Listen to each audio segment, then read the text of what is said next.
society. Thank you for the platform and the suggestion the moderator for discussion. Our second moderator is the Dr. Professor. Dr. Moderator is a permanent part of the communicator, communicator, journalist, and a commercial building person. Has earned the editor for Global Magazine. Dr. Moderator is one of the founding administrators and the Civic Knowledge of the State. And was at Columbia University. In collecting opportunities, I will hand over the proceedings to the moderator for conversation.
and actions the entire world will face for the foreseeable future exist.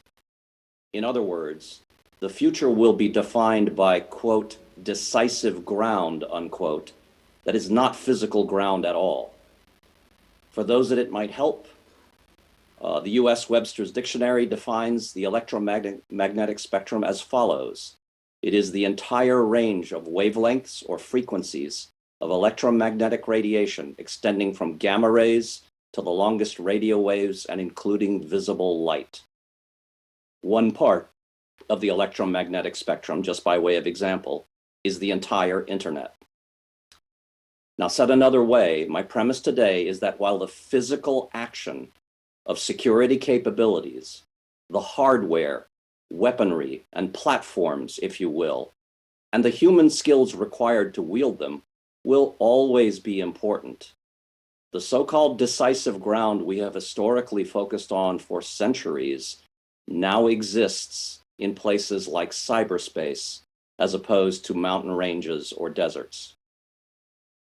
Instead, national security leaders must more rapidly and adequately grasp the complex reality that winning or losing is increasingly to be decided in the electromagnetic spectrum, and performance in the physical realm is correspondingly being reduced to a still important, but nonetheless secondary domain.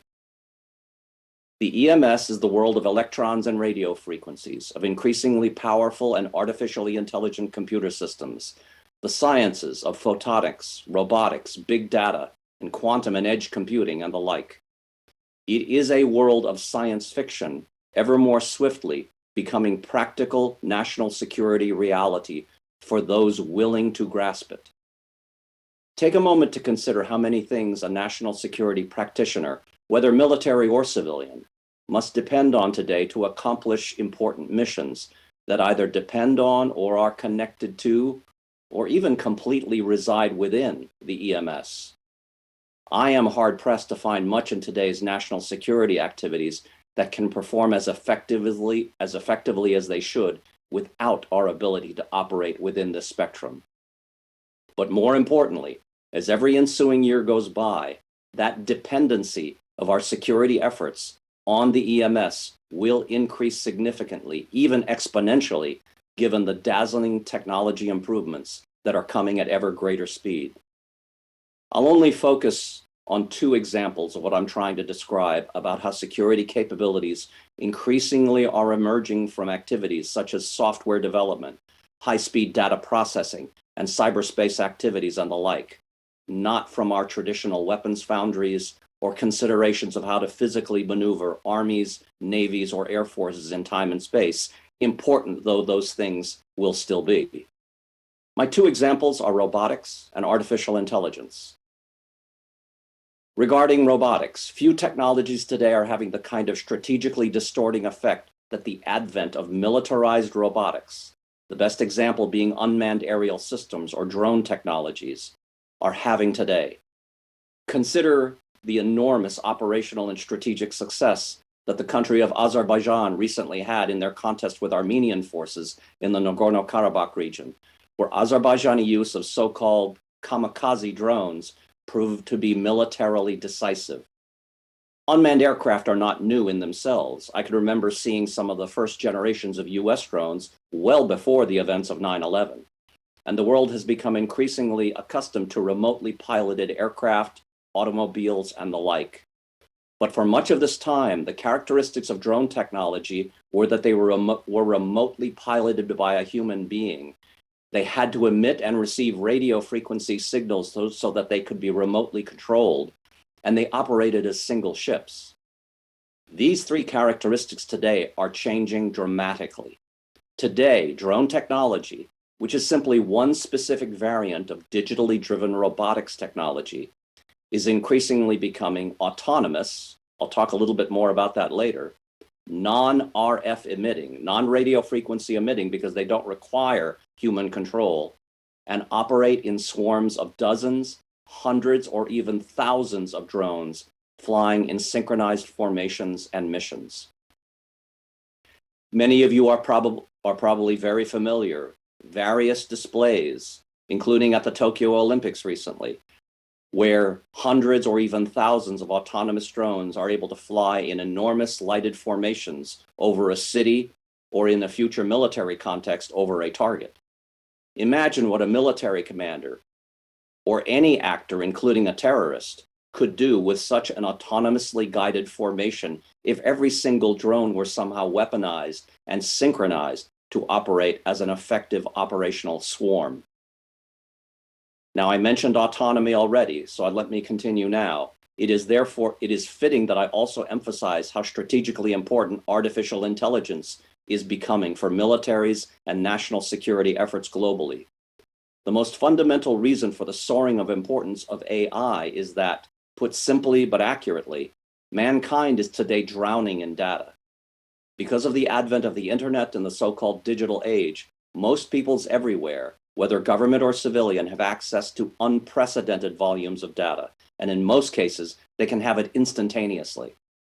Consider what you are able to access today simply by doing a Google search on your phone that previously might have taken you hours, days, weeks, or even longer to discover or understand.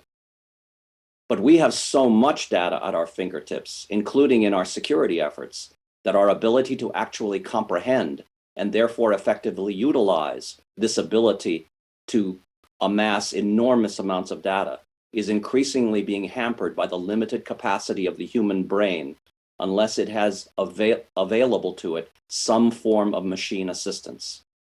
If properly designed and implemented, AI can organize, sort, and catalog enormous volumes of data in seconds, where a human might require weeks, months, or even years to do so.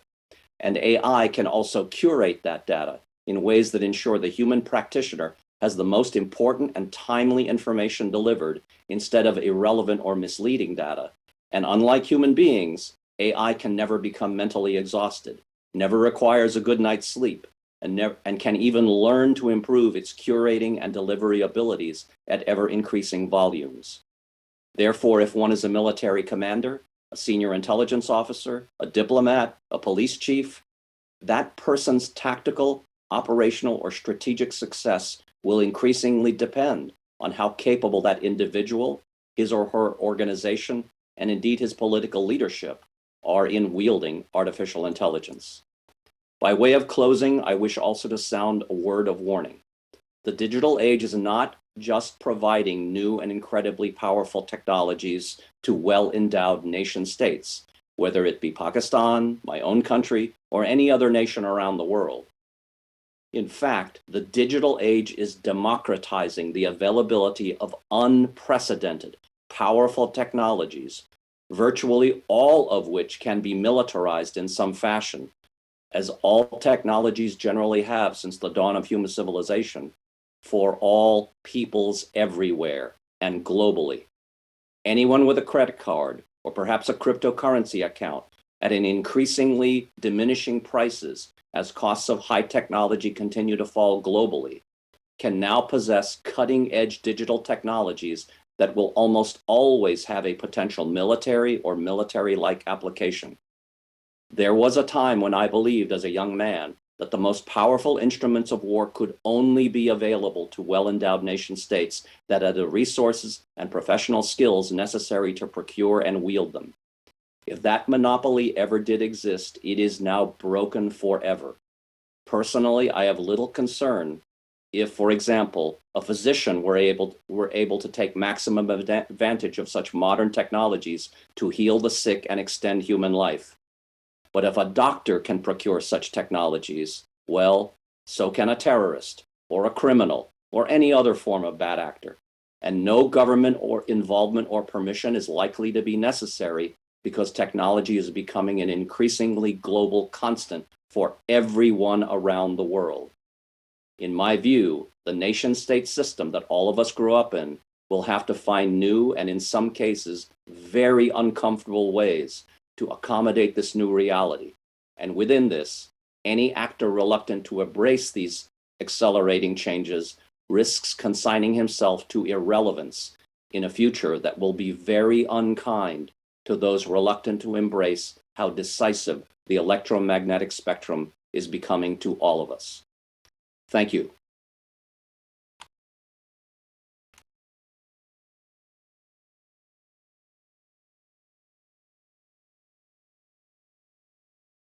The whole proceeding.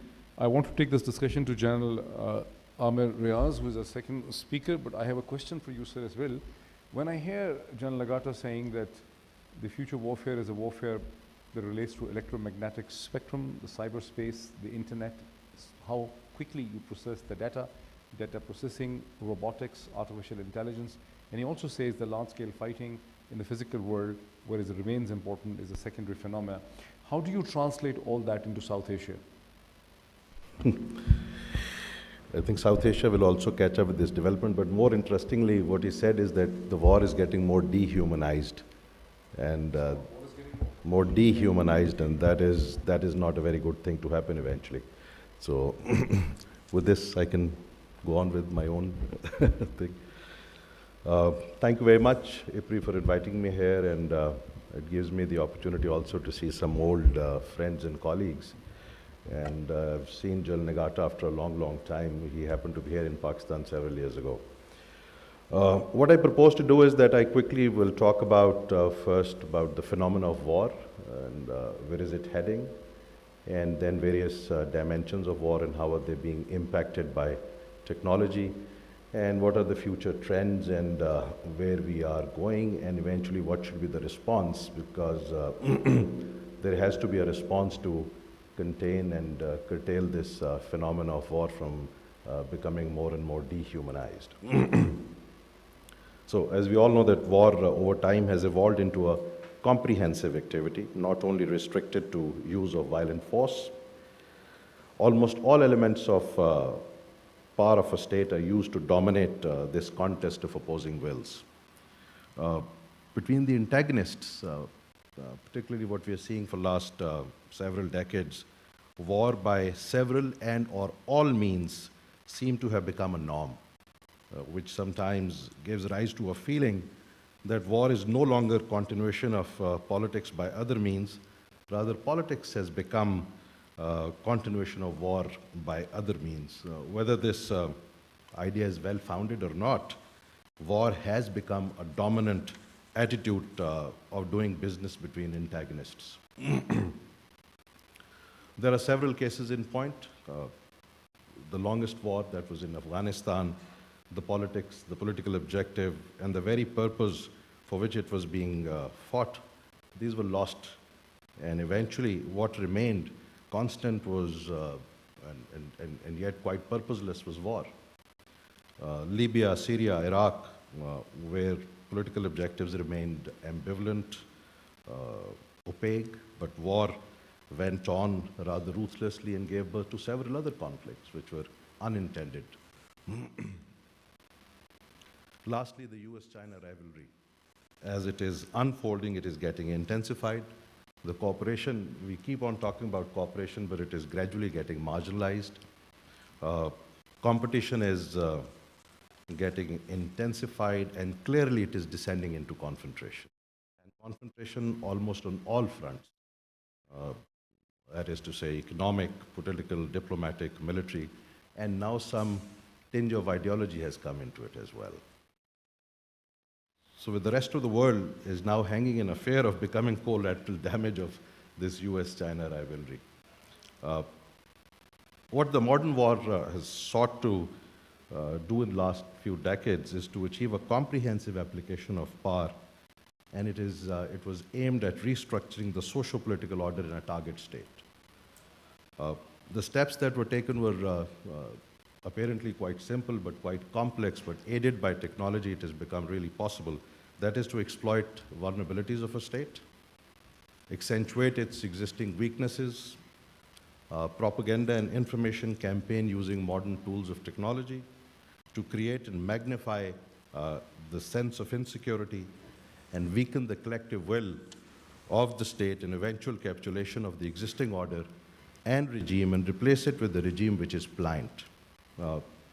I call it the VWIC. V is acronym for vulnerability, W is weakness, I is insecurity, and C is capitulation. This has been the trend in last couple of decades, and it is likely to stay. In the wars that we have seen that have taken place since the demise of the erstwhile Soviet Union and rise of the unipolar world, launched by big powers against smaller and weaker states, are classical exhibition of VWIC, aimed at changing the socio-political structure of the target states. These wars were also, as General Hassan was saying, were exhibition of some new technologies, and these were seen in particularly information propaganda campaigns. They were seen in financial and economic coercion, exploitation of social, ethnic, and political fault lines, and sophisticated intelligence-based operations and integrated application of military capabilities. Whether the bigger powers succeeded in achieving their objectives or not, but what is certain is that they left the target states in the tragedy of death and destruction, political and social disorder, and chaos with no hope of economic recovery. Such is the impact of technology when it is available to the managers of war. Technology has impacted both the constituents of war. In my opinion, war comprises both indirect and direct strategies. It has impacted on every level of war, which is the strategic level, the operational level, and the tactical level. Now with the means available in space, air, electromagnetic spectrum, information technologies, advancement in metallurgy, explosive materials, missile technologies, and other means, delivery means, advancements in manned and unmanned aircraft, helicopters, drones, naval ships, submarines, land-based systems, rapid deployment means, intelligence acquisition means, artificial intelligence, quantum computing, machine learning, quantum engineering, bioengineering, laser technologies, robotics, and so on, and the ability to integrate multiple systems and capabilities to form a system of systems will have an enormous impact on all levels of war. In a nutshell, war will become more pervasive in everyday business, both by state and non-state actors. The boundaries between war and peace will become more and more blurred. It will become very difficult to define an act of war. Take a hacking or a cyber attack scenario as an example, with plausible deniability. Military conflict will encompass all mediums: space, airspace, cyberspace, land, sea, and subsurface. It will become highly lethal and devastating. It will become very swift, and it will become, unfortunately, more dehumanized with autonomous weapon systems on the battle space. All this will usher us into a completely new paradigm. Nations will have their own military iCloud, which will, with a combination of all systems, which will aim to have their own information systems, intelligence acquisition, decision-making tools, and execution options, which is, I call it I2DE. The unmanned means satellite-based weapons, robots, and other machines will dominate the battle space. Decision-making will become more dehumanized with digital technologies, artificial intelligence, and machine learning.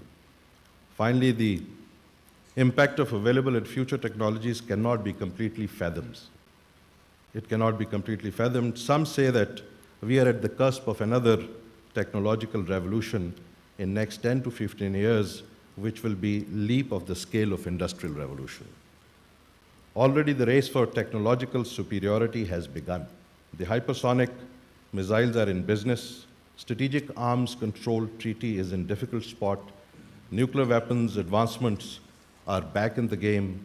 Supplemental SLBM, it's an interesting development to have a sub-strategic nuclear capability launched by the submarines has been developed. Countries are enhancing and modernizing their nuclear arsenal. Just for your information, UK has announced that they're going to increase their nuclear weapons from close to 180 to 280, which is a 40% increase in the weapons. Talks of tactical nuclear weapons being deployed by some big powers is being heard. In an era of rising confrontation between US and China and US and Russia, these developments have impacted negatively on the strategic stability. How are we to respond to the present and emerging challenges which the technology is giving, and how will we contain the warfare? There is essential need for a new international legal framework for containing and keeping the war as much humanized as is possible. Strategic stability needs to be restored at the earliest. Big power contestation needs to be managed well below confrontation level. And I dare say that we cannot, the rest of the world cannot just keep sitting and watching this US-China, US-Russia rivalry and let this fall into a Thucydides trap. The world will have to do something to manage this confrontation below the conflict level. The strategic arm control needs to be revitalized and expanded to include emerging dimension of technology. China, US, and Russia and other players need to work closely and quickly. In the end, I will say that this paradigm of action, reaction, and zero sum at the heart of arms race will make this world definitely a more dangerous place, and we cannot fathom the quantum and scale of war that we will be looking at. Thank you so much. Just one quick question before we move to the third speaker. You have mentioned that how politics is a continuation of war, and how there's a target states are being attacked through hybrid narrative shaping. What are the counter options? Are there any counter options? You didn't mention any counter options to the target state. It depends upon the capacity and the power potential of the target state. Obviously, in the world that we live in, there is no state singly which has the capability to apply the full dimension of its power against another state. Let's take the concept of dime fill, which is diplomatic, information, military, economic, financial, lawfare. All this, if a state has to apply this, perhaps United States with its allied had the capability to do it. So in order for a weaker or a smaller state, it has to then rely on so many other alliances, because its own power potential may not be sufficient to deal with this comprehensive aggression on that state. So it has to rely on alliances, it has to rely on the resilience of its own society, and it has to have a greater political social cohesion within itself to sustain this kind of an onslaught. So in other words, I mean, I want to keep this question in mind, that in other words, if a state doesn't have those kind of economic or technological resources, they're very helpless as when a powerful state attacks them with this kind of hybrid warfare, right? This is what you're saying. It's pretty much, it is pretty much so at the moment, yes. Pretty much so at the moment. So with this, we can actually move to the third speaker. The third speaker, she is a Major General. I hope she's hearing me. Major General Yao Yunju. She's currently Director Emeritus at Center on China-American Defense Relations with the People Liberation Army in China. She has written extensively on the issue of a new military relationship between China and United States. I will request Major General Yao Yunju to give us her perspective from I assume, Beijing, right? Thank you. Thank the moderator. First, my gratitude to the Islamabad Policy Research Institute for inviting me to the 2021 Margalla Forum. This is a very important topic, the impact of new attacks on military operations and the war. And we all know that the world is changing drastically and rapidly, and the changes in security and the defense relations, such as alliances and partnerships, complicate geostrategic calculations and increase the probability of war. And changes in military power balances and uncertainty in peace and war decision making. And emerging technologies such as AI, cyber, outer space, quantum computing, big data, autonomous laser weapons, Internet of Things, and so on, when put to military use, would change the way that war is thought and fought, which bring challenges and dangers. I would like to illustrate my point with 3 examples. First, unmanned vehicles as striking platform. When soldiers have the capacity to attack by operating UAVs from thousands of miles away in an air-conditioned indoor environment to kill by pushing buttons, the terror, fear, and guilt of killing people is much less than in the traditional war environment. Even though some justify that such operations can reduce collateral casualties and damage, they challenge the war ethics, the traditional norms in the conduct of war. When the act of killing is so easy and risk-free, how can we guarantee that restraint can be exercised and the basic respect for human lives maintained? What kind of rules are necessary to regulate the use of unmanned vehicles, the UAVs, the drones? And even the nature of peacetime UAV strikes is an issue in question. Is it an act of war which should be responded by a nation declaring war against the striking party, which may be a state or a non-state actor, or even an individual? Or is it just a tactical or clandestine action to be responded in kind? And relevant to it is the legality of such military operations as decapitation and targeted elimination carried out using new techs such as drones or other robotized weapon and equipment. The second example is the potential danger with AI-enabled command, control, and communication systems. And here, my particular concern is about AI used in the nuclear command, control, and communication system, the so-called NC3 system. I noticed that all speakers in this commanders forum represent nuclear weapon states, either NPT recognized or de facto. And as military officers, we all know that a good commander needs to outrun the OODA cycle against its enemy. By OODA, it's a concept by a US colonel, John Boyd. It means observation, orientation, decision, and action cycle.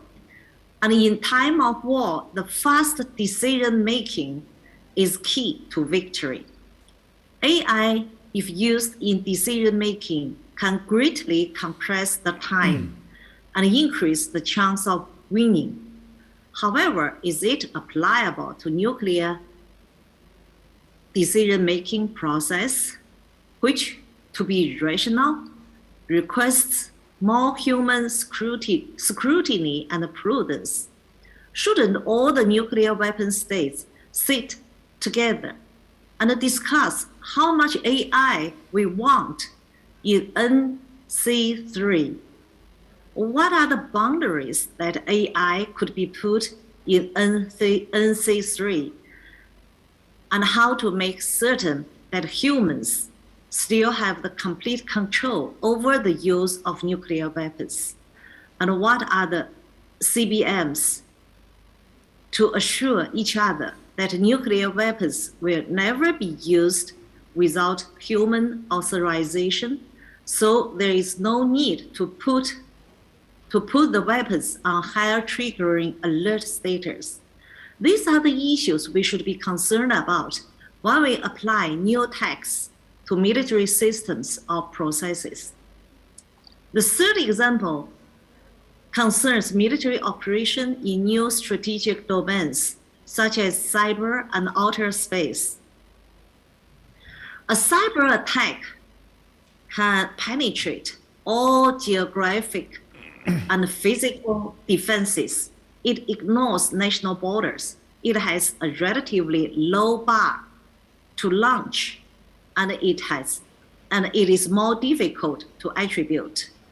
And the damage caused by a cyber attack varies widely, from negligible disorder to a complete paralysis of a society.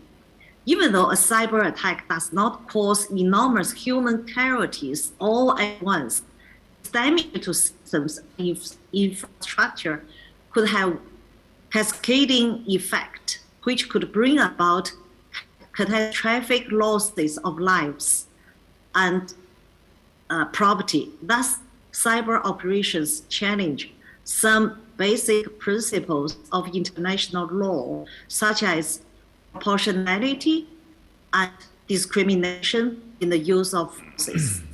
In conclusion, technology have changed the way of life.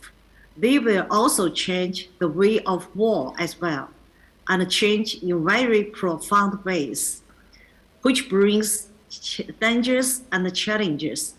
And people like us who have long served in the military, even though we are retired now, have the responsibility to promote rational and responsible use of new techs by first engage experts, scholars, diplomats, and military officers in extensive discussions, debate, even to engage the public, to explore, to weigh the pros and cons of new techs military uses. Second, evaluate the viability and the compatibility of current international law to cover situations caused by new dangers and challenges. And lastly, to regulate and standardize the use of new technologies through consensus, discussions, an extensive lawmaking process in multilateral frameworks, such as the United Nations. Thank you. I will stop here. Thank you. Thank you. This was General Yao Yunju from People's Republic Army at the Institute. Thank you so much. Let's move to the fourth speaker who's here. The fourth speaker is actually a message from Major General Jonathan Shaw, who's currently chairman of the Optima in United Kingdom, which is a company that deals with military technologies. I understand that this message will be played here. Right.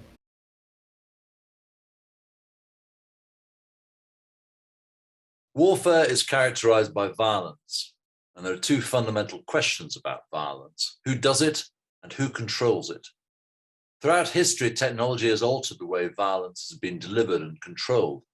But let me posit one constant, that a distinction can be drawn between the doers of violence and the directors of violence. And in the context of this debate, technology continually alters the balance between these two. Time was when you needed mass armies to deliver mass effect, and you needed commanders in the fight to control it. With every automation, fewer men have been needed to deliver violence. For instance, the machine gun replaced in firepower terms tens of individual riflemen. And with every advance in technology, the commanders became further removed from the battlefield, able to command more violence from greater distance and with theoretically greater precision. And the drone has taken this development to its current extreme. But artificial intelligence has obviously great potential for further altering this balance between the doers and directors of violence. At its extreme, it offers the prospect of automated warfare with no human soldiers and one commander who lets slip the dogs of war and goes to bed while the machines do their work. You could argue that we have been here for some time with nuclear weapons, and Dr. Strangelove would agree with you. Now, Canadian Prime Minister Justin Trudeau said at Davos this year that change has never been this fast, and it will never be this slow again.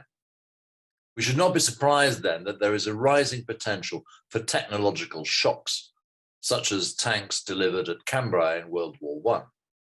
Two recent events are appointed to future shocks.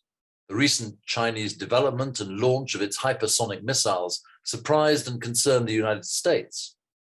And in 2019, Iran launched a drone attack on Aramco of such unexpected accuracy and effect that the head of the Israeli nuclear weapons program declared it should be shut, as it was now vulnerable to Iranian attack. It would appear that Major General Boney Fuller's constant tactical factor, which described how each technological advance generates its counter, is happening at ever shorter time intervals. So the key to survival becomes truly Darwinian. As he said, it is not the strongest of the species, nor the most intelligent that survives. It is the one that is the most adaptable to change, that lives within the means available and works cooperatively against common threats.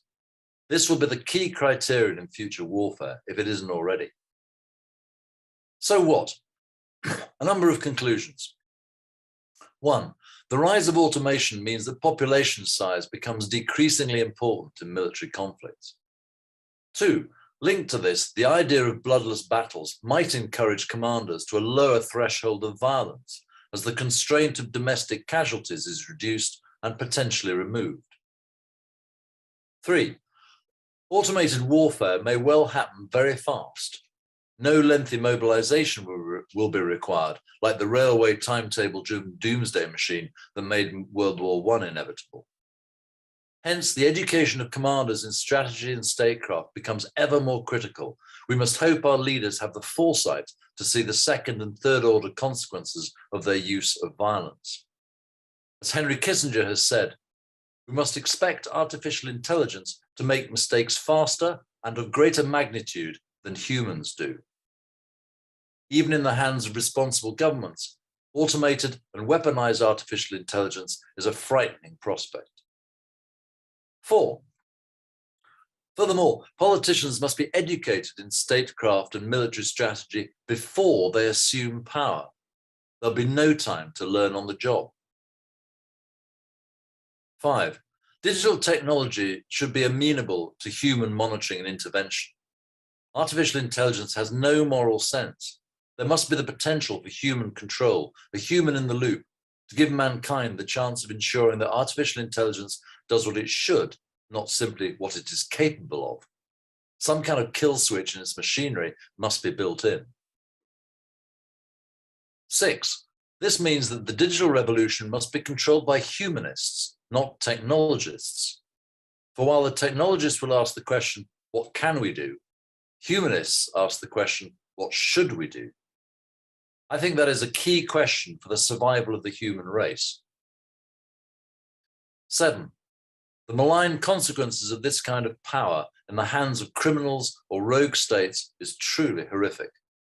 Responsible governments must recognize that it is non-state actors who pose the most uncontrollable threat, and we must work together to counter them and rogue weapon development. Time for a sanity check from the Chinese colonels and their excellent book, Unrestricted Warfare. They say, war is the most difficult to explain and understand. It needs support from technology, but technology cannot substitute for morale and stratagem. It needs artistic inspiration, but rejects romanticism and sentimentalism. It needs mathematical precision, but precision can sometimes render it mechanical and rigid. It needs philosophical abstraction, but pure thinking does not help to seize short-lived opportunities amid iron and fire. This is no formula of war. No one dares to arrogantly claim to have the perfect method in the sphere of war. No one has been able to use one method to win all wars. So what is the role of humans in the future scenarios? I would argue what it has always been, not least to intervene when the technology fails, which it will, in benign and malign circumstances. Let's start with benign. Gradual degradation is what happens to all technology. we must anticipate this by having reversionary modes.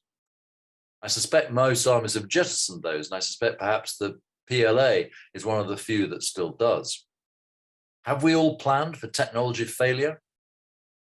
And what about malign degradation? For every dependency creates a vulnerability, and our addiction to digital technology makes such as our satellite systems key targets for any opponents.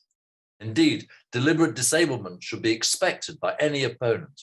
For instance, swarms of nanosatellites at low Earth orbit, taking out satellites and removing our GPS, on which so much of our modern systems depend. In which case, warfare reverts to the brutal simplicity of my first operation, the Falklands War in 1982. So my plea remains what it has always been, that we select and educate and train commanders for their ability to cope with the technological fog of war as key systems shut down. They must be able to understand the situation and have the character to improvise and win in the eternal chaos and chance of war.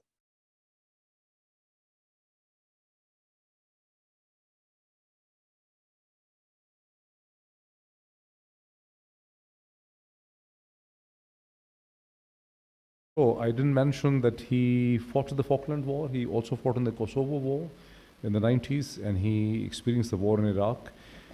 Some very frightening observations from him. I just quickly mentioned them, that he says that the artificial intelligence, while General Nagata was telling us is very efficient, he says it can do faster and much more bigger mistakes. I hope in the question answer session we'll be able to raise this. And the artificial intelligence means there's no real moral sense and authority on the use of technology. So there's a need of a greater responsible governance on the control of the issue of the warfare. He also mentions the role of the humans is actually going down in the nature of war. So we're already moving a little behind the schedule because we have to start the question answer session. I'm sure that you're very eager for the Q&A session, which is we're supposed to start at 4:20. So we have to move to the next speaker before you, sir. You're the last speaker. The next speaker is Chang Fung, is Dr. Chang Fung, is Director of Research Department at the National University Institute at Tsinghua University, China. Looking forward to hear him as to what is the perspective on the induction of new technology on the warfare. All to you, Dr. Chang Fung. Thank you. Good afternoon, yes, my Pakistan friends, and also good morning, yes, good morning to American friends, and good evening to Major General Yao, yes. Salam alaikum, yeah, salam alaikum. Yes, yes, many thanks, our Pakistan friends, for inviting me to participate this year, Margalla Dialogue, a very important forum, yes, my great honor. Friends, yes, this year, 2021, yes, also marks China and Pakistan celebrate the 17th anniversary of the establishment of diplomatic relations. Speaking frankly, China has established a strategical partnership with more than 50 countries. But China-Pakistan relations have always been at the top of the pyramid, yes. We are all friends, strategic relations. Yeah, I should say every meeting with Pakistan friends, I learned lots from you. Yeah, the courage, the hope, confidence, and friendship. Yes. Nowadays, when people talking about the development of military technology, they will inevitably think of AI technology.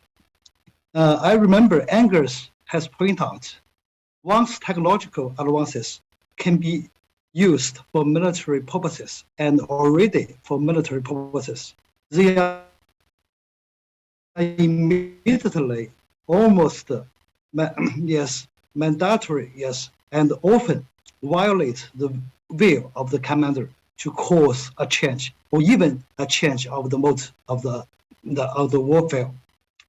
And now the development and application of AI weapons once again verify this scientific assertion. Over the years, from the assassination of the Iranian nuclear scientist, Iranian and IRGC General Soleimani to the local war between Azerbaijan and Armenia last year. More and more events suggest even the primary use of the AI weapons is enough to shock the world, because it turns the things into reality, which the people previously seen in the science fiction. Some people said the AI weapon systems will completely subvert the traditional combat models. But in my opinion, the advantage of AI weapons are very obvious and can be applied to the battlefield to undertake tasks that many manpower cannot do.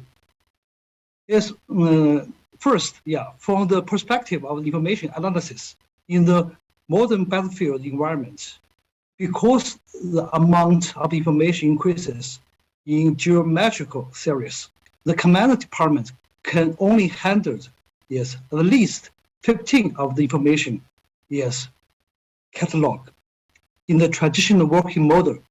But the application of AI technology can double and triple the speed of intelligence processing, which can greatly accelerate the speed of the military to perform combat tasks. Number two, I think from the perspective of the combat effect, the combination of AI technology and the unmanned weapons systems greatly makes the killing accuracy, battlefield adaptability, and the economy of consumption improved. For example, the advantage of the drones is more obvious, and the cost of war will be directly reduced. Drones all the traditional missions. The decapitation of the enemy heads can even operate commercial micro drones carrying several grams of higher explosives, accurately eliminate the target through face recognition technology. Currently, with the development of the 3D printing technology, the cost of drone cluster attacks will become more and more cheaper. In the analogy of a camel fighting mosquitoes, even if the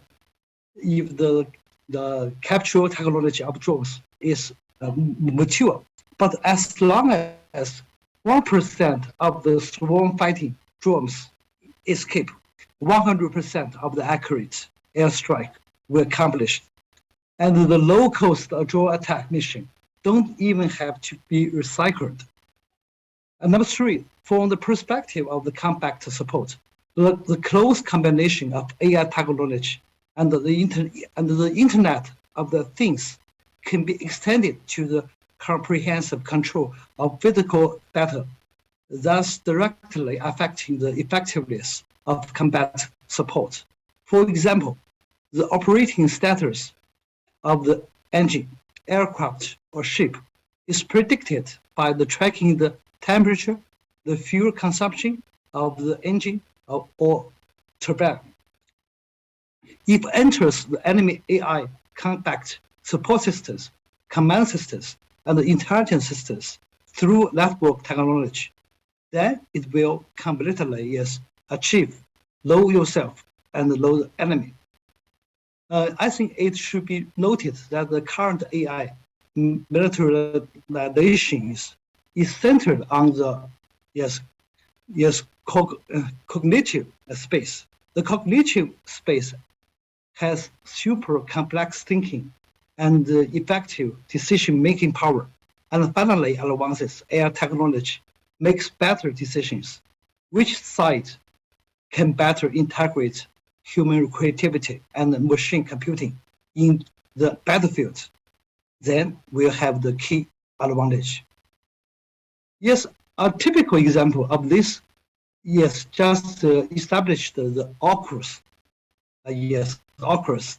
Most observers put their attention to AUKUS on Australia-acquired nuclear submarine. But in my opinion, another purpose of these organizations is to cooperate in advanced technology areas such as AI and autonomous control systems to enable the three countries to integrate a stronger military deterrence capability on a common defense industry and technology basis. Ladies and gentlemen, dear friends, the AI militarization competition not only involves the innovation of the military ideas, the combat methods, and military equipment, but also is closely related to the development of the internet industry. Given the great importance of AI weapons technology for national security, we may need to, I think, on the one hand, grasp the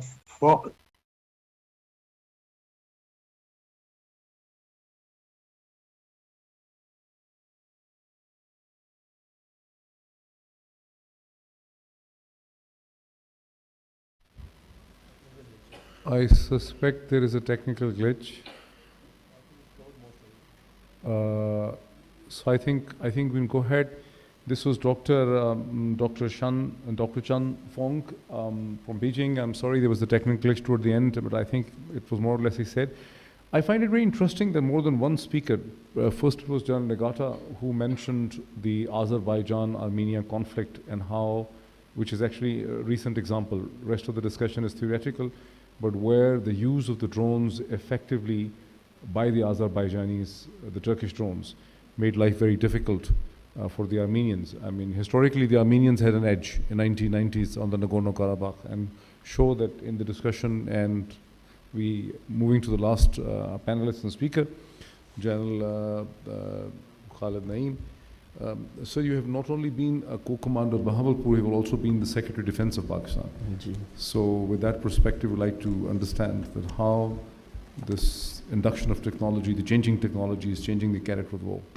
But also remember that I was that Secretary of Defense who was ousted for not being a good secretary. Thank you very much. With due apology from my foreign friends, I would just like to say one sentence in Urdu and then I will continue. And that is for Brigadier Janjua. बहुत शुक्रिया. आप ये भी चाहते हैं कि हम माजी से पीछा छुड़ाएं और बुलाया हमें हुआ है जो कि माजी हैं. मर्जी आपकी. Thank you very much, ladies and gentlemen. I think a lot has been said, and I will try to save your time, sir, by not repeating all the, because we have talked about nature and character of war and how it has changed, so I'll not go over it, but I will pick up two strands in this, and I'll talk about it. Then the nature of forces, I think we must be talking, and it was one of your questions that if a weaker side cannot fight in those areas which are the strength of your opponent, then what do you do? So I will give you a hint that it is not that we can do nothing, we can do something. And you have seen people doing that thing very close to our neighborhood. And then who should articulate the war of today? I will also say a few words about that. So the first thing about the nature and character of war, which I will pick up, leaving aside the technology, which of course is a part of it, and what I'm going to talk, it is also related to technology. All wars are directed to break the will of the opponent. This we all understand. Will to resist, will to fight. So it is very important to know that where does that will reside? Wo will hai kidhar?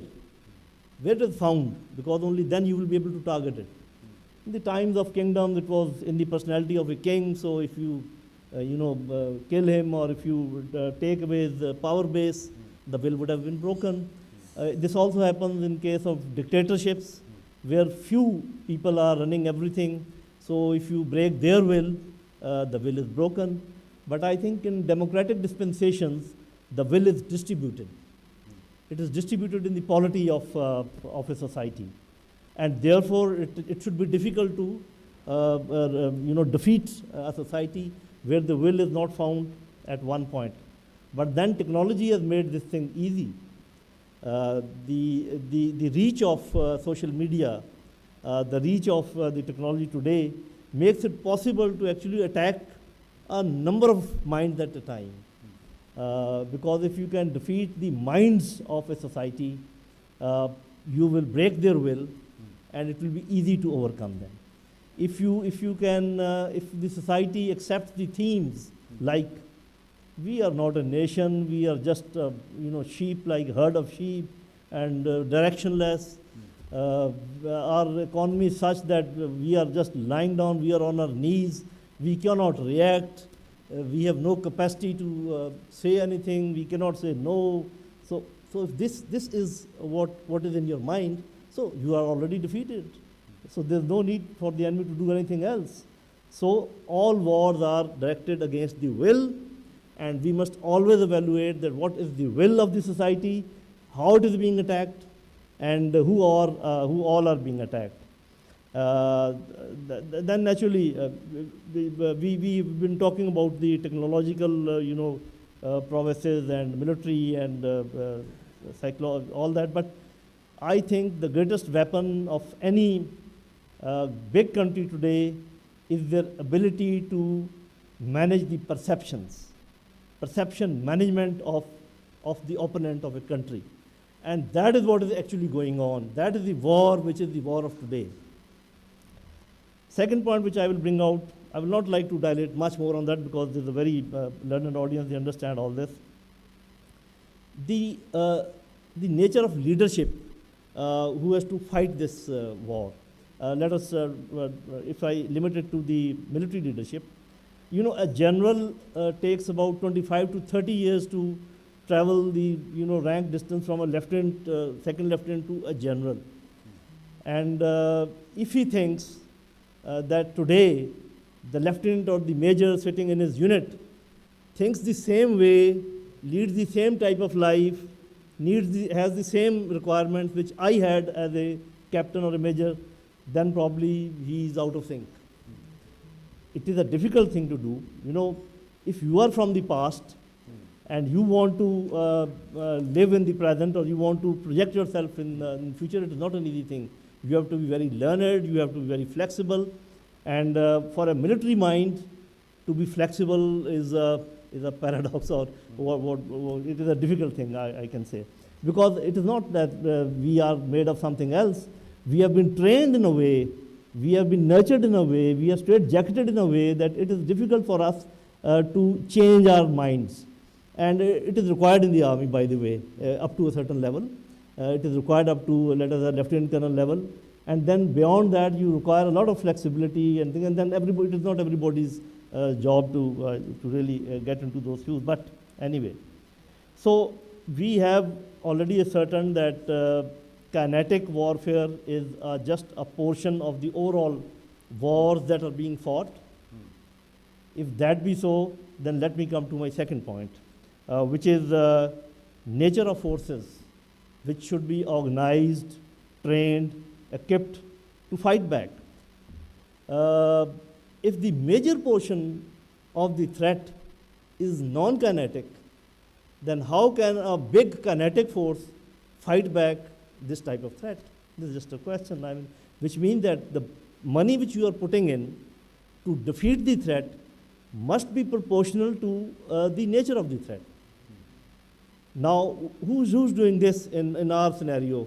Is ISI doing it, or ISPR doing it? Of course, they are doing a lot. They are doing their bit. Are they trained for that? Are they equipped for that? Of course, they are trying to equip themselves, and that is happening. The psychological warfare, the media warfare. But who is actually the specialist of doing it? And who should be actually asked to do it?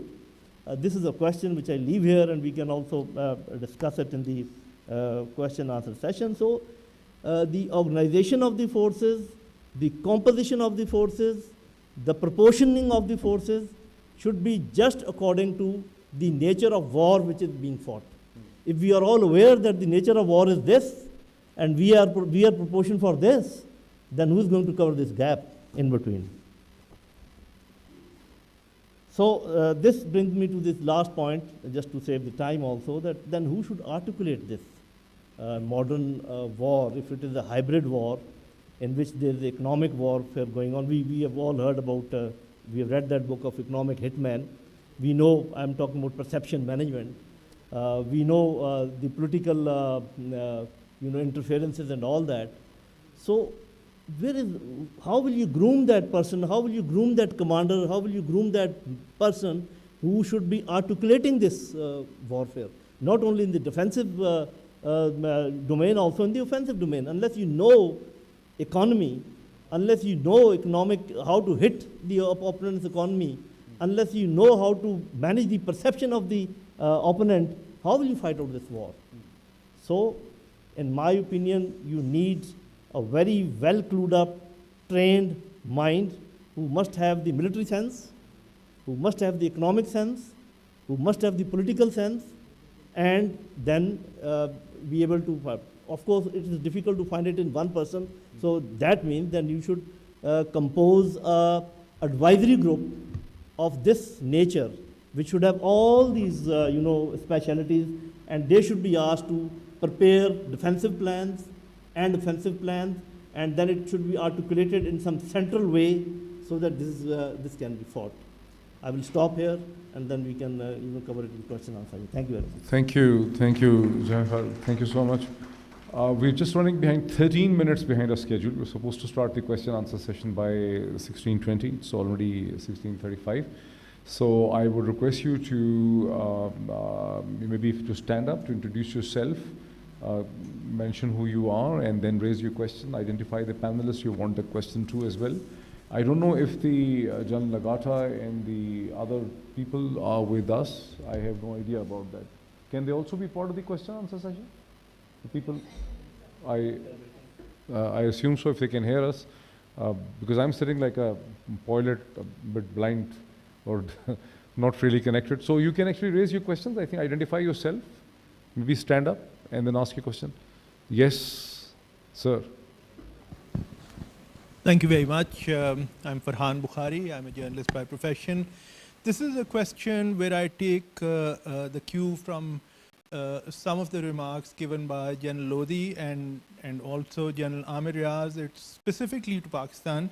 As we look towards the challenges of the future, an issue which has not cropped up, but it's another kind of bomb that people have talked about repeatedly. It's the population bomb. And rapid, uncontrolled increase of population, which is overstretching already shrunk resources. And there are projections that in the next 20 years, Pakistan would not be able to feed its population, even the basic needs of that population. Do you consider the population bomb to be actually a national security threat in relation to the central issue that we've discussed here today? Do you agree with that assessment? Thank you very much. Thank you very much. Basically, yes, population beyond your, resources, one doesn't have to go much on that. But more important question is that what are you doing with that population? Whatever is there, are you giving them education and training? Are you giving them justice? Have you taken them beyond up the poverty line? And what is the overall governance pattern which you are having? Whether you can have your writ, whatever you say, can you do that? Whatever you want to stop the people from, can you do that? So yes, population itself is a very big question, and I think we should always, growth of population should never be more than what your, otherwise you are progressing in other fields. But I think more than population, if I have to indicate more dangerous areas, that is lack of justice, both economic and social, lack of education and training, and this poverty. Unless you deal with this, even a small population will be a problem. Yes, sir, sure. I'll just add one liner to this. Yes, population could be a threat, but we have to see if this population is becoming a liability or this population can be converted into a resource. And for that, obviously, a whole lot of things have to happen. It's governance, it's education, it's technical education, and they become a resource instead of a liability. If our population grows to be a liability, yes, it's a threat. If we have a plan to convert that into a resource, then it is not a threat. Thank you. I've been told that the General Nagata and Dr. Chang Fung and General Yao Yunju can also respond to the questions. And I was United States has a very balanced population versus resources, but China's population is 1.4 billion. It's not growing as fast as India's population is growing, so very soon India will overtake China, which is now almost 1.4 billion. So I was wondering if our Chinese participants would like to basically give a perspective. Dr. Khan or General Yao from China on the population thing.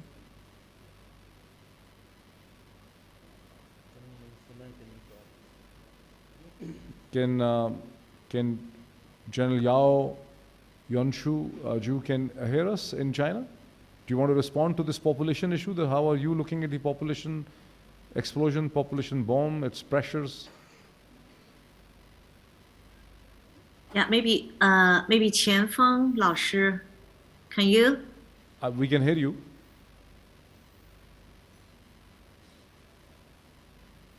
Yeah, Professor Chen, you are not heard. We cannot hear you. You cannot hear us? Okay, so we can hear. So maybe I will try to answer the question. I'm not a specialist on population, but I can only say something from my own experience. I think that we had the population boom in the 1950s and the 1960s. And then we had the birth control policy in China, which effectively prevented the population explosion. And starting from several years ago, the birth control policy had been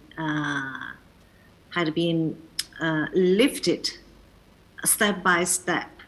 So because we had a sharp fall in population, so I agree with the previous speaker who answered that it depends. Population can be managed and can be. It's not to large population can be a resources, can be a asset or a resource depending on how you educate the people. I mean, also the education, the medical care, the housing, the living standard. And I think that recently China has successfully lifted out of absolute poverty of all its population. So but also a problem is that the population is aging, and there are a lot of discussions in China how to face this population aging issue.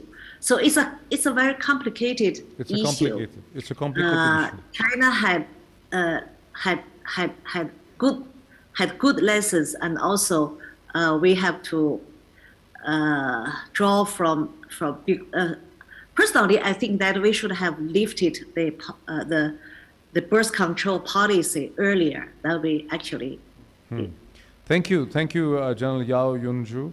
So basically, we have a sort of consensus around General Amir Riaz's counter argument that it depends upon how you really deal with the population. I mean, is the population being managed? Is the population being educated? Is the population being trained?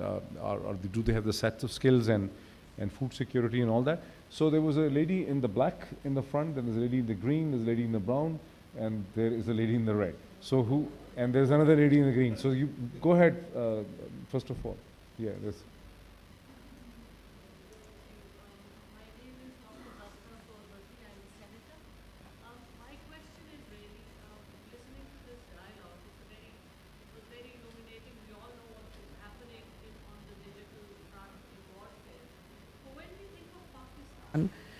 The paradigm is very interesting because at one end we have a security apparatus which is very well developed because of our regional and geostrategic challenges.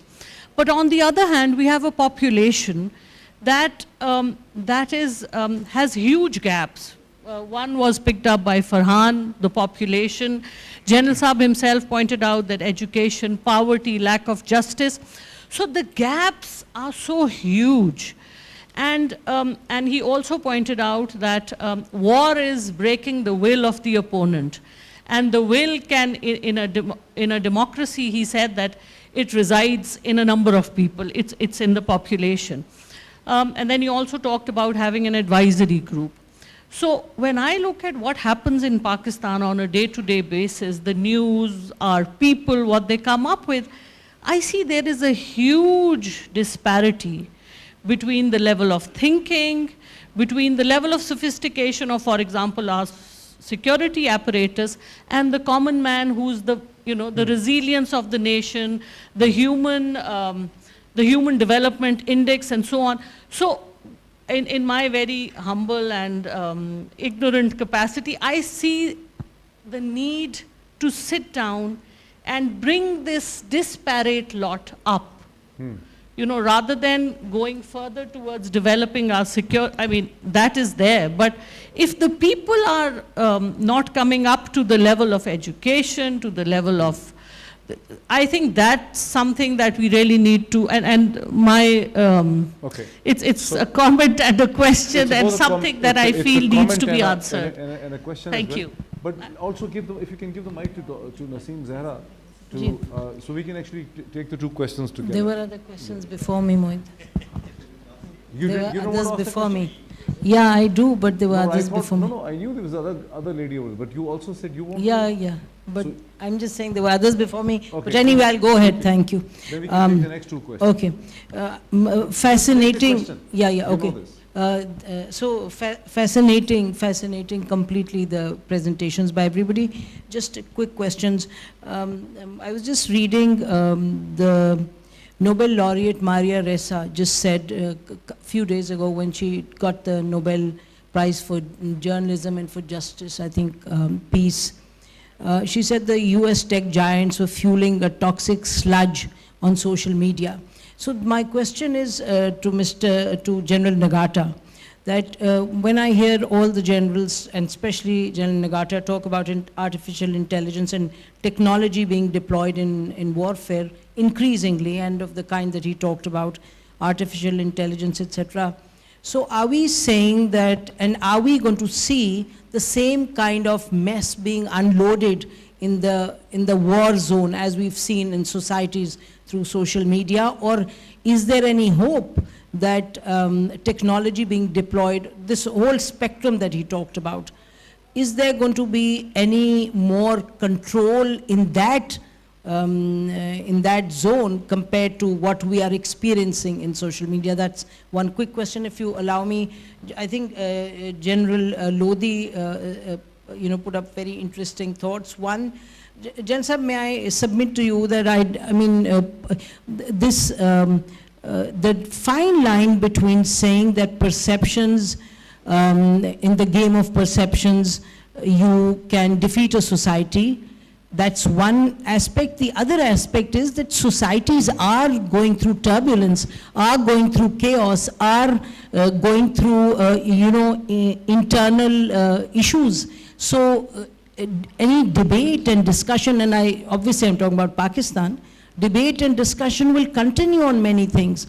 So where do you say that, so this kind of formulation when we say, the enemy is winning the war of perception, because if 20 of us start talking about these issues, because those issues are real also. So I just say that we need to be careful about that.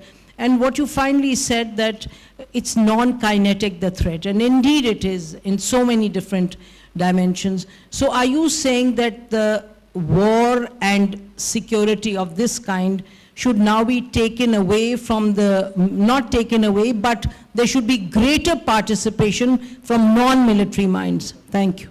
Okay, so now there are two questions, and future questions should be shorter. So rather than the comments, your quick comments from the panel, and then I hope General Lagata could hear Naseem Zehra. I will take on this disparity between institutions. We know that state composes of a government and institution and the people. If I talk about army in comparative basis with other institutions, we come from the same stock, we come from the same society, we are percentage-wise as good, as bad as any member of the society would be in percentages. So if 20% of the society is bad, 20% of the armed forces members will also be bad. But it is only because of, I think, training and accountability and non-interference from the political side. The third thing is very important. If a major does not qualify to become a lieutenant colonel, the President of Pakistan can make all efforts and he will not be promoted from grade 18 to 19. Whereas in other institutions, a grade 17 officer can be promoted to grade 19, jumping grade 18. And 20. Whatever. So I think we are the same people. If army can do well, everybody else can do very well. And you must have seen that some of our corporate world entities are doing very well. Our foreign office does all right, because wherever there is a specialization and non-interference, they will do good. So I think we should be looking not only at the resources which are being diverted towards armed forces, which are, of course, that is also one of the factors. So other factors have to be kept in mind. The perception and the reality thing that Madam Zahra was saying, I think if we say that everything is of our own doing, that is one extreme. If we say that everything is of enemy's doing, that is the other extreme. Actually, it is something in between. We do something which is being exploited by that, but you and me must take care that we do not exaggerate the reality according to their desire. Thank you. Jalal. The question, or I think it was a comment which was raised by the Honorable Senator. By the Senator, yes. It's a very serious question which needs to be addressed very seriously, because it works out at several levels. And there is a basic requirement for defense and security of the state, and there is a fundamental duty of the state to uplift its population by educating them, by training them, and by placing them at a point where they are more constructively involved in the day-to-day activity, business, economy, and everything else that they want to do. Now, this is a very serious debate which needs to take place, and it needs to take place at the right level, wherein the institutions and the political elite of this country need to come together. Now, this is that classical trinity that we were talking about, the Clausewitzian classical trinity. You have the political elite, you have the state institutions, and then you have the people. They are all joined together through a social contract which is strong. And so all of them need to somehow come to some kind of a balance where while the security and defense of this country is important, at the same time, those people have to be brought up, because eventually that is where the security lies. And this is the thing which needs to be settled through a system, and it has to be then run over a course of 15, 20 years. It cannot change it cannot be run in segments of 5 years. Then it has to take a course of 15, 20 years across the political divide, across the institutional thing, and there has to be complete acceptability of this by the people. That strategy has to run for at least 20, 25 years, as the Chinese did it, as many other countries did it. So that debate will then get to the right point of our society. I think it's a very, very interesting and important and provocative question which you have raised, and you have answered very well. But I hope General Lagata could hear and understand the question raised by Naseem Zehra here in Islamabad. General Lagata. Yes, thank you. It's a wonderful question. But before I begin, I was remiss in not saying hello to my old colleague, General Amr. It's wonderful to see you again, sir. You were always very kind to me when I was serving in your country. Well, as I said in my prepared remarks, I believe that the decisive ground is no longer physical ground at all. And I would personally argue that cyberspace, or the internet, is rapidly becoming the single most important battlefield on Earth. But more directly to the question that was posed, in my view, increasingly, all people everywhere are deriving what they believe, what they value, and what their day-to-day practices and traditions should be from their online experiences, which is very different than our generation grew up to believe. We derived what we believe, what we value, and our day-to-day traditions from our physical experiences, our physical families, our physical relationships. That is decreasingly true in the modern age. If what I just said is accurate, then any actor who has the skill and ability to manipulate, control, or influence those values, those beliefs, and those day-to-day practices or traditions in the online environment, in cyberspace, in the electromagnetic spectrum, they will have a strategic advantage in virtually any form of competition or contest, whether it be military, financial, cultural, academic, sporting, or beyond. Most national leaders that I am familiar with, whether from my own country, from Europe, from Asia, from all over the world, are today, frankly, poorly equipped to deal with this reality because we are not digital natives. You know, I remember only having 3 black and white TV channels when I was a boy, and I thought that was amazing. That is archaic. It is ancient. It is now irrelevant. Here's the problem for most nations, whether it's my country, your country, or any country. The people that are our policymakers are poorly equipped to deal with this new reality. But this new reality is here to stay. General Nagata, I have a question. I'm a television anchor. My name is Moeed Pirzada. I'm the moderator here at the session. I remember meeting a senior army officer at Dr. Maliha Lodi's residence, and we discussed the Mogadishu thing in 1993. You were also at the Mogadishu. I don't know whether it was you or it was someone else. He was a brigadier general at the time. And he told me that how the Pakistani contingent rescued the Americans. And he also expressed that how the US media never took it up. I don't know whether it was you or it was someone else, but the US media was never prepared to acknowledge that Pakistani contingent rescued the American contingent in Mogadishu. Any comment on that, sir? It probably was me. I remember being in the presence of Ms. Modi and having that conversation. And I wasn't a colonel. I think I was a major at the time. I was a young troop commander during that operation. I have very vivid memories of our partners and allies, including Pakistani military forces that came to our aid when we were in distress. Your observation is correct. There was very little commentary in the United States or the West. Why? Well, because it was embarrassing. That's why. You don't talk. If you see an opportunity to avoid talking about something embarrassing you, that embarrasses you, you will take that opportunity. Thank you, General Michael Nagata. So there were 2 questions pending. We can quickly take from the ladies. Yes, but try to make them questions rather than long comments. Yes, yes, ma'am. Really, I was going to give. No, you don't. Your mic is not on. No. The mic is not working. Yeah. Yes, just. Okay.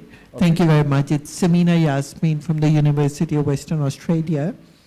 I'm just wondering, given the fact that almost everyone has talked about the shift in artificial intelligence and robotics, would the long-term impact be reduction in the size of militaries that the countries would maintain? And would that have an impact on the societies? Because we would have to, if that's what happens, redeploy those people who have so far been in the armies to go and do something else. And what would that do to social developments in those countries? And I'm particularly thinking about the United States, where military really is a pathway to social upward mobility. So just a very short question, if you can say something. Question, and also Dr. Huma there. Yes. Actually, I just had a very interesting comment. This is the Commanders Forum. We had fantastic, mesmerizing presentations on cyber attacks and drone attacks and artificial intelligence. A lot of it is French to me. And the question that is raised is about human security and out of explosion of populations. And I think that is a real paradigm shift where thinking should happen. And I wonder if it is. because of the rising confrontation that General Armour talked about between China and the United States. While we are realizing the importance of human security as an element, but we are once again being pushed towards a situation where everything else will take precedence over it. Okay. So I think the first question somehow or the other also relates to the fact that the militaries have been a vehicle and a path towards societal uplift for the people who join the military. And if with the induction of modern technology, the traditional military is less relevant, both in the United States and perhaps in Pakistan, what will happen? Any takes on that? Actually, this recent history has proved the requirement of physical presence and physical boots on ground. You must have realized that. So whereas, yes, technology should reduce the numbers, but these numbers cannot be reduced beyond a certain critical level, which will always be required. Yes, the system can be such that whenever required, they can be garnered around certain nucleus, and whenever not required, they can be put on nation-building tasks, as you were indicating. And Pakistan Army is already very busy in nation-building tasks. I keep asking them that why don't they project all this, what all they are doing. They are doing a lot in FATA. Actually, if I claim that all developments in FATA have been done by military, probably it will not be an understatement. And a lot is being done, it is being done in Balochistan also, not being projected to that. But I think for a Pakistani army, the way we are, the size, I myself think that it is non-affordable in two ways. Non-affordable? Non-affordable. One, because from the resources point of view, and secondly, from the size point of view, because then a big footprint automatically impacts on other domains. So if we put this army, we cannot reduce it drastically all at once. We can taper it down. We should do it because we are a nuclear country. We are not, in my opinion, I can be wrong, we are not getting the advantages of being nuclear, because if you are nuclear, if you have a strong deterrence, you must have some reduction in the forces, so the total expenditure remains the same, somehow or the other. That is my thinking. But till the time we don't do that, I think very comprehensively we should put Pakistan Armed Forces on nation-building tasks under the political dispensation, the way it has been done in fighting COVID. General, it's a very pertinent question, ma'am, that you raised. There are three things that any military commander or anybody who's planning the structure of forces will look into. Number one, what is the kind of threat he is faced with? Australia is faced with a different kind of threat. United States sees threats in a different way. And Pakistan, in its geopolitical, geostrategic setting, faces a very different kind of threat. And that threat is real. That's not an abstraction. So that threat is real. It is from the east, it is from the west, it is from inside.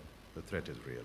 So that is number one. Number two is what kind of war your enemies intend to fight with you, and what kind of war you intend to fight with them. That will define the structure of the forces. You have an enemy which continuously tells you that we will come and hit you, we'll enter they call it Pakistani occupied Kashmir, and the third thing is, so they have a force structure. We have to have some kind of a basic defensive mechanism operative in this state. Third is what kind of technological level of development that you are as a nation, and where do you stand. If your opponent outweighs you hugely in technology, then there are other ways of dealing with it. Obviously, those are not very good ways of dealing with it. Those are asymmetric ways of dealing with it. So eventually, maybe 15 years, 20 years, 30 years down the lane, if the threat recedes and there are certain developments, technological developments, which we have embraced, we have internalized, yes, there will be restructuring of forces, and gradually we will have to divert our manpower towards areas where they become self-sufficient in nation-building thing, or in their own lives they could be useful to themselves and families. But that's how I think about it, and this is where we stand at the moment.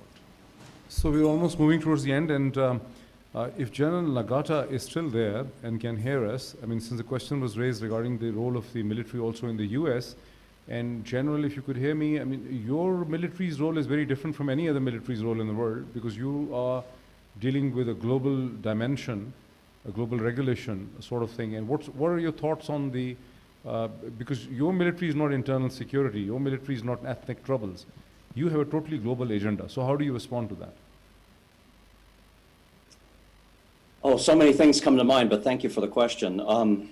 I think I'll just focus on this. I believe it is inevitable. I think it is unavoidable that the advent of this high technology age we are now hurtling through will compel the reduction and scale of human armies, human air forces, human navies.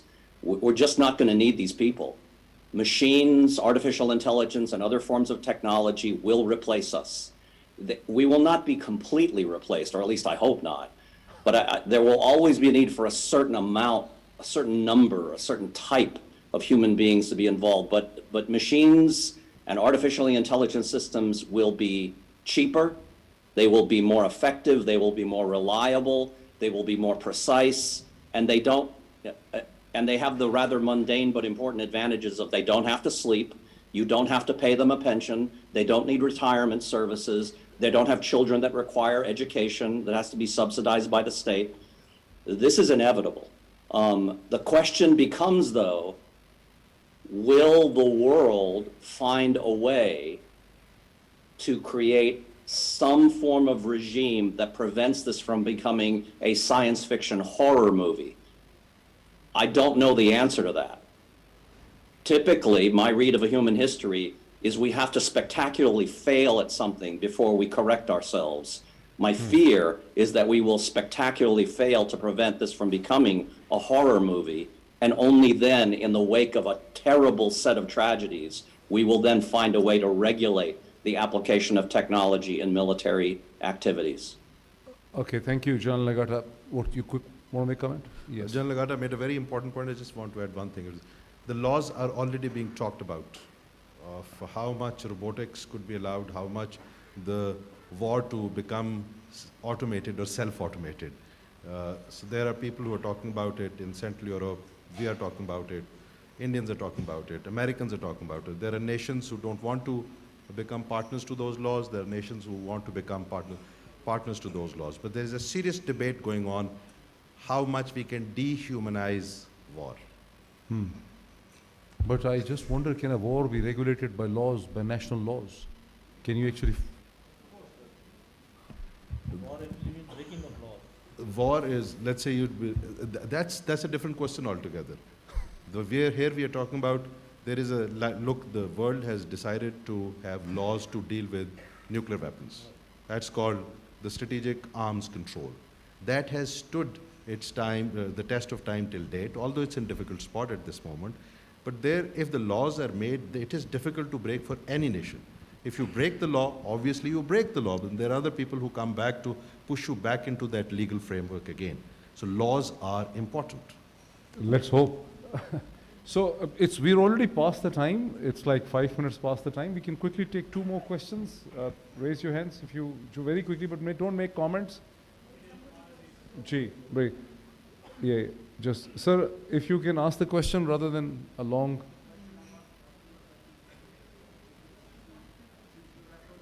Sir, I can't hear you. Gee, it's more of a little bit. Oh, yes, you were in the Mogadishu, right? I was in the, you alluded to Mogadishu, Somalia, so you have an eyewitness right here under this roof. So I was the commander of the first 500, the first contingent of UN troops which landed in Somalia, Mogadishu. We were supposed to, in September 1992, and we were supposed to be joined by the other international forces. They got delayed, and so we were on our own for quite some time and managed it very, very well. And then the US forces arrived, the Marines arrived. It was a whole Marine Expeditionary Unit. Later on, they were joined by US 8th Mountain Division, other forces. And we worked closely together with the US forces. We supported them not once, but many, many occasions. And the one that you are referring to is the Blackout Town. I was personally there to rescue them. So I was eyewitness, I was the commander of the troops which are there on ground over there. Yes, so correct. Somalia can be a very good case for actually for this talk, for this subject today, technology versus the human element. So I think technology definitely has always been a very important point in warfare, and it is definitely going to play a very dominant role. But to my mind, having seen some experience for 1 year and seen all the international forces with full use of technology, I think the human element will always remain dominant despite all the technical innovations. And then one example is that our troops, Pakistani troops, when they were there initially on their own, apart from the use of force, which we did it only against the militants, we also used to win the hearts and minds of the people. And that was through establishment of medical camps, through other humanitarian efforts, distribution of sports goods. Like I have the experience of being from KPK, we have this experience of meeting the elders and deciding through jirgas. And I would arrange jirgas with the elders and tell them we are doing this type of operation, so they will join us, which in American troops or no other international troops could think of even meeting their elder or something. So this is something which our troops have, and so this human element will remain a dominant element. Human element will always remain important. Thank you so much. So let's take the 2 questions and then I think we'll wind up after the responses. Yes. Time कैसे करूँ मैं? This is 5:10. No, I'm going to be very brief. I'm Arshi Salim Hashmi, professor and head of Department of Peace and Conflict Studies at National Defense University. Yes. I was quite intrigued by General Amir's remarks when he talked about the great power competition. And he said that small nations, they have to do something about it. Now, were you referring to something where, during the Cold War, when, of course, there was an arrangement, so a kind of a balance of power. We don't have it anymore. Now, if other nations, smaller nations, they would try to do something about to keep that threshold, under control, so that that confrontation or contestation should not go beyond, sort of out of control. What should they do? I mean, they would be aligning with one or the other. So it would be again the same kind of, if not ideological, contestation, but taking side would be the only thing. So if you have any comment. If you can ask a quick question, because I've been asked to wind it up and then there is a response. My question to General Riaz, that some strategists are saying that as hypersonic weapon technology is now coming, so our nuclear and conventional deterrence will be relegated. So do you think Pakistan should take some initiative on this front? Yes. Okay, thank you so much. Yes, go ahead, sir. On the first point, there's a huge difference between the Warsaw Pact and NATO kind of a situation and the Cold War that was there, because they were not economically integrated with each other. They were not digitally integrated with each other. There were 2 distinct camps. Broadly, there were boundaries, the territorial boundaries, the economic boundaries, the social boundaries, the ideological boundaries were there between the 2, and it was easy for them to have 2 camps and fight. Now the situation is different. United States has an integrated economy, an integrated system with the rest of the world.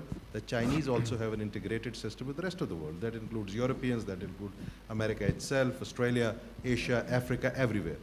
So the situation is entirely different. Now this rivalry is going to cause a very serious impact on everybody, which is why I said that we cannot sit back and be collateral damage of this. There is a need for the nations of consequence, as they are, the Central Europeans and the Eastern Europeans, there are South Asians, that we need to at least start talking about it, that we cannot become a collateral, the economic collateral or the ideological collateral or the military collateral of this. And there is a possibility of that happening. I believe personally that the world has come to that point where these major powers, smaller powers, can sit together and can also help these bigger powers manage this competition or rivalry below a certain level. Otherwise, it is going to have disastrous impact on the rest of the world, which was not there erstwhile after the Cold War had happened. It was an impact only in the Soviet bloc for a while. Thank you. The second question that he was asked. Yeah, go ahead. It's a deterrence paradigm that you're talking about. The deterrence is the bare minimum skeleton on which right now the South Asian system is standing. It is the bare minimum skeleton. You talk about the hypersonic missiles. Those are fundamentally in the nuclear realm so far, and the technologies are developing.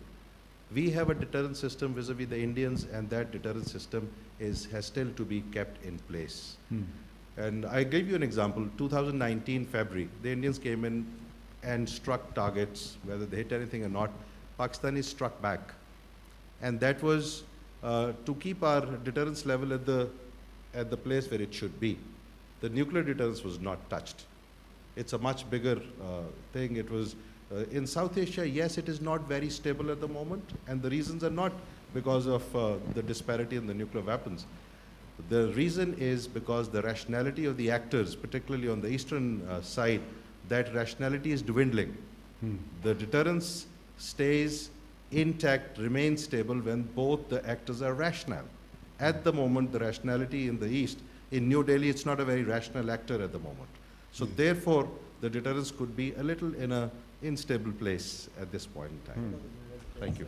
Just a sentence about deterrence. Deterrence is a dynamic phenomena. It is not a static thing. So you keep responding to whatever is happening. So if they do one thing, so far we have been very ably doing it, we're giving them answers. So in future also, we believe that we'll be giving them answers if there is any instability beyond a certain level. अच्छा अब उधर तो कोई foreigner, no foreigner is left over here in Urdu में. There's not much time left for the moderator to conclude. I'll also request General Ehsanul Haq to come and actually give the concluding remarks. General sir.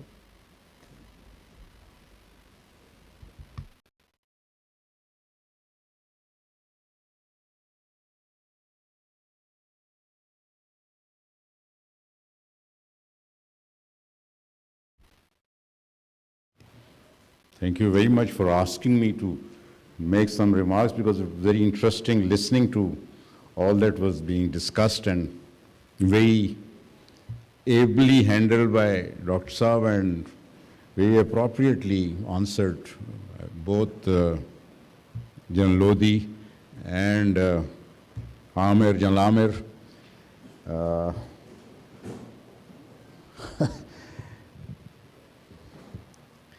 When you asked me to come,